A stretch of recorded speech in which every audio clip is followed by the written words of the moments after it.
마태복음 16장 5에서 12절 말씀입니다.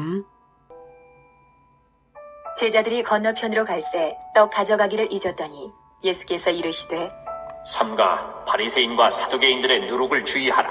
하시니 제자들이 서로 논의하여 이르되 우리가 떡을 가져오지 아니하였도다. 하거늘 예수께서 아시고 이르시되 믿음이 작은 자들아, 어찌 떡이 없으므로 서로 논의하느냐?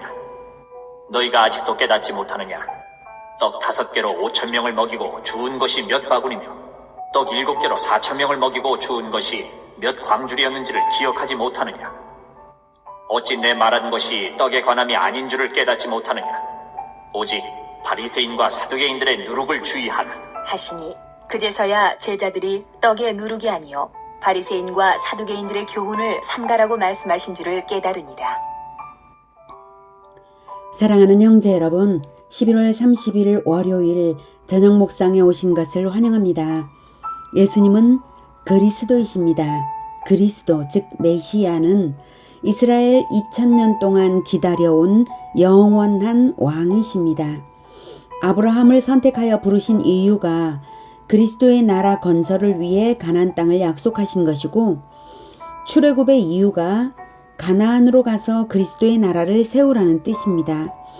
이스라엘에게 주어진 율법은 그리스도의 법이고, 그리스도의 법을 지키며 오실 그리스도를 기다리는 것이 이스라엘의 정체성이었습니다.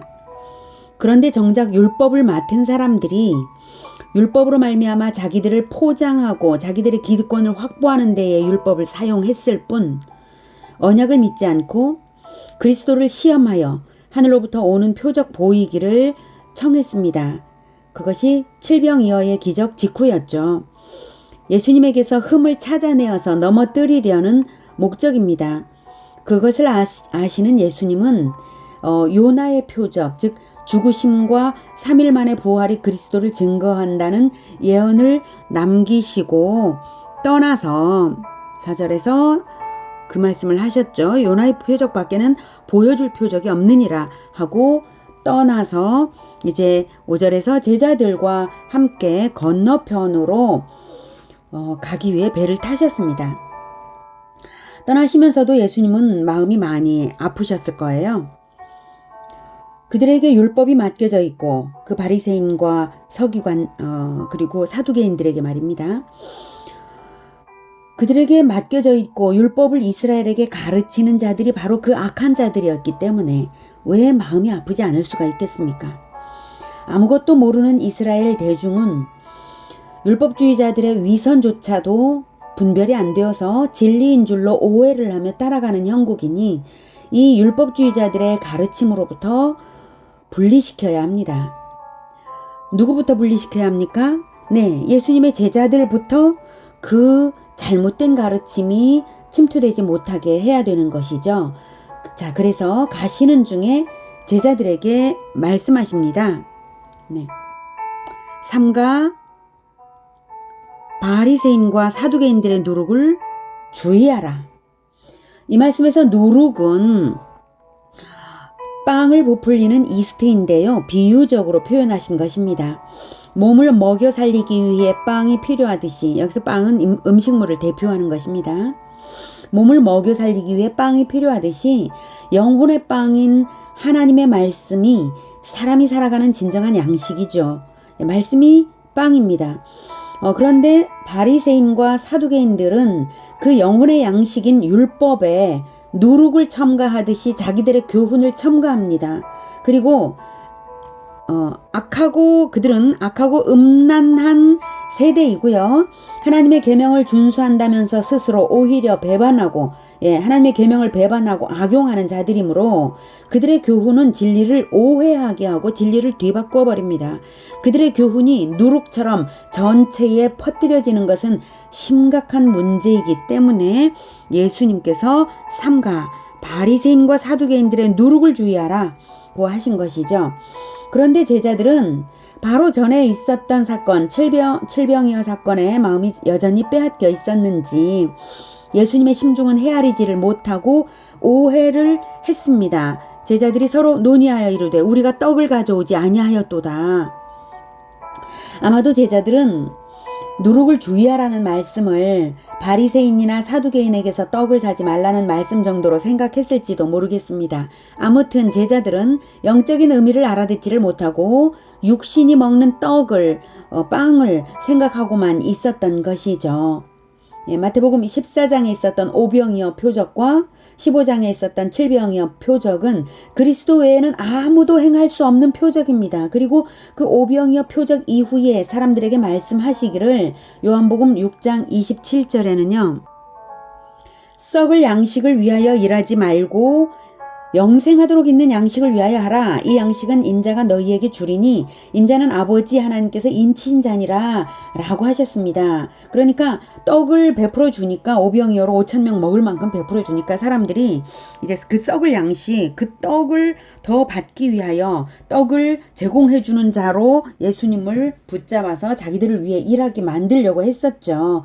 그래서 그때 예수님께서 너희들이 썩을 양식을 위해서 일하지 말고 제발 영생하여 하도록 있는 양식, 하나님의 말씀을 위하여 하라 이거죠. 그 진리의 말씀은 인자 내가 너희에게 주겠다. 이렇게 말씀을 하시면서 인자는 아버지 하나님께서 인치신 자니라, 즉 나는 하나님께서 그리스도라고 하는 증거를 딱 도장 찍듯이 이렇게 인쳐서 보낸 자다. 분명하게 말씀을 하셨어요.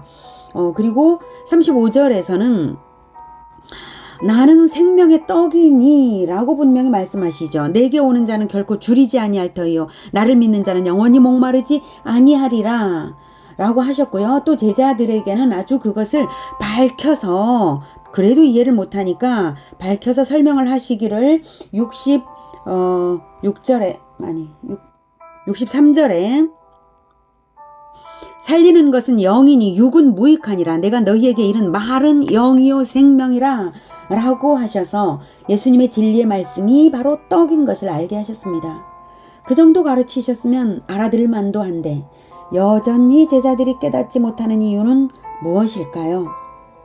오병이어 칠병이어 표적은 예수님 자신이 생명의 떡이라는 교훈과 함께 예수님의 정체, 즉 그리스도로서의 정체와 능력을 보여주는 것인데도 제자들은 현실에 집착해서 신령한 소망에는 여전히 마음이 멀다는 것을 알 수가 있습니다. 떡으로 만족되어 있었던 것이죠. 여전히 땅의 것만 바라보고 있기 때문에 예수님과 함께 다니면서도 그 마음을 모르는 것이죠. 그래서 예수님이 제자들의 마음을 아시고 말씀하셨습니다. 믿음이 작은 자들아, 어찌 떡이 없으므로 서로 논의하느냐. 9절 계속 읽겠습니다. 너희가 아직도 깨닫지 못하느냐? 떡 5개로 5,000명을 먹이고 주운 것이 몇 바구니며 떡 7개로 4,000명을 먹이고 주운 것이 몇 광줄이었는지를 기억하지 못하느냐? 바로 직전에 있었던 사건이거든요. 체험을 했으면 자기 백성을 먹이시는 하나님을 알아야 함에도 불구하고 여전히 인본주의적 해결책을 찾고 있으니 한심하고요. 또 예수님의 말씀이 비유인 줄도 모르고 있죠. 그래서 11절 어찌 내 말하는 것이 떡에 관함이 아닌 줄을 깨닫지 못하느냐. 오직 바리새인과 사두개인들의 누룩을 주의하라. 오병이어의 기적과 칠병이어의 기적은 영적인 양식에 대한 가르침을 주는 실물 비유요 사건 비유입니다. 구약의 만나 역시 마찬가지입니다. 신명기 8장 2, 3절에는 내 하나님 여호와께서 이 40년 동안에 내게 광야길을 걷게 하신 것을 기억하라. 이는 너를 낮추시며 너를 시험하사 내 마음이 어떠한지 그 명령을 지키는지 지키지 않는지 알려 하심이라. 너를 낮추시며 너를 줄이게 하시며 또 너도 알지 못하며 내 조상들도 알지 못하던 만나를 내게 먹이신 것은 사람이 떡으로만 사는 것이 아니요 여호와의 입에서 나오는 모든 말씀으로 사는 줄을 내가 알게 하려 하심이니라. 하나님은 하나님의 말씀으로 사는 것임을 가르치시기 위해서 주림과 먹임을 번갈아 하신 것입니다. 만나도 주시고 메추라기도 주시고 반석을 내어 물도 주신 모든 과정은 말씀 훈련 과정이었습니다. 그토록 마음을 쓰시면서 베풀고 가르치신 율법인데 독극물과도 같은 바리새인과 사두개인의 누룩을 타버리니 한탄스러워서 하신 말씀이십니다. 12절 그제서야 제자들이 떡에 누룩이 아니요 바리새인과 사두개인들의 교훈을 삼가라고 말씀하신 줄을 깨달으니라. 바리새인들은 스스로 율법의 감시자를 자처하면서도 가식적인 형식주의에 빠져 있었습니다. 사두개인들은 성전 권력을 가진 제사장 가문 사람들인데요. 이스라엘의 최고 기득권층이죠. 그들은 제사를 주관하는 절대적 권력을 가지고 있었지만 진리에 있어서는 문제가 심각했습니다. 성경을 온전히 믿지 않고 오직 모세 오경만을 인정하며 천사도 부활도 없다고 했습니다. 영도 없다고 했습니다. 세속적이고 쾌락을 좋아하는 현실주의자들입니다. 사두개인들은. 바리새인들과 사두개인들의 영향력은 이스라엘 전체에 강력했습니다. 예수님이 한탄스럽지 않을 수가 없었는데요. 제자들까지도 말귀를 못 알아들으니까 어찌 책망하지 않을 수가 있었겠어요. 오늘은 순전한 말씀을 자기 백성에게 베풀기를 원하시는 예수님을 만나보았습니다. 그리고 땅의 것에 눈이 멀어서 그리스도를 배척하는 악한 교사들의 가르침을 멀리해야 한다는 것을 배웠고요. 진리를 따르긴 하지만 땅의 것에 마음이 빼앗겨서 주님의 마음을 얼른 알아차리지 못하는 제자들의 무딘 마음도 엿보았습니다. 우리가 조심해야 할 것은 두 가지입니다. 첫째, 땅의 것에 시선을 빼앗겨서 하늘의 것을 잊거나 잊어버리거나 무디어져서는 안 되겠습니다. 둘째, 진리가 아닌 잘못된 흐름에 이끌리지 말아야 하겠습니다. 그럴듯한 권위로 성경을 잘못 가르치는 자들이 있을 수 있기 때문입니다. 성경이 가르치는 진리를 왜곡하는 잘못된 가르침을 어떻게 알아차리고 조심해야 할까요? 그렇게 조심하기 위해서 어떻게 해야 할까요? 베레아 사람들이 모범이 될 것입니다. 사도행전 17장 11, 12절에서 보겠습니다. 베레아에 있는 사람들은 데살로니가에 있는 사람들보다 더 너그러워서 간절한 마음으로 말씀을 받고 이것이 그러한가 하여 날마다 성경을 상고하므로 그 중에 믿는 사람이 많고 또 헬라의 귀부인과 남자가 적지 아니하나. 네. 첫째, 간절한 마음으로 말씀을 받으십시오. 둘째, 이것이 그러한가 하며 묵상을 거듭하며 하나님의 마음과 뜻을 찾으십시오. 셋째, 믿음의 형제 간의 교제를 통해서 하나님을 더욱 알아가십시오. 어려운 것이 있으면 저에게 질문해 주시면 제가 아는 것은 가르쳐드리고 모르는 것은 함께 베레아 사람들처럼 함께 연구하겠습니다. 하늘의 것을 사모하며 거짓 교훈이 섞이지 않는 순전한 말씀으로 충만한 공동체에 하나님은 사람들을 붙여주시고 믿는 사람들이 많게 하실 것입니다. 우리가 그런 태도를 가질 때에 우리에게 부어주신 예수님을 믿을 때에 받는 성령께서 우리에게 진리를 깨닫게 하십니다. 우리에게 진리로 충만하게 하실 예수님의 이름으로 그렇게 되기를 축복합니다. 기도하겠습니다. 하나님, 진리이신 예수님을 보내어 주셔서 구약성경의 진리를 온전히 인생으로 살아가는 것을 보여주시니 감사합니다. 우리가 신약성경을 통해서도 예수님의 그 모든 발걸음을 더듬어 찾으면서 진리를 확인하고 검증하겠습니다. 구약성경과 신약성경을 두루두루 살피면서 이것이 그러한가 생각하면서 묵상하여서 하나님을 찾고 찾겠습니다. 주님, 우리가 성경을 배울 때에 깨닫게 하여 주시옵소서.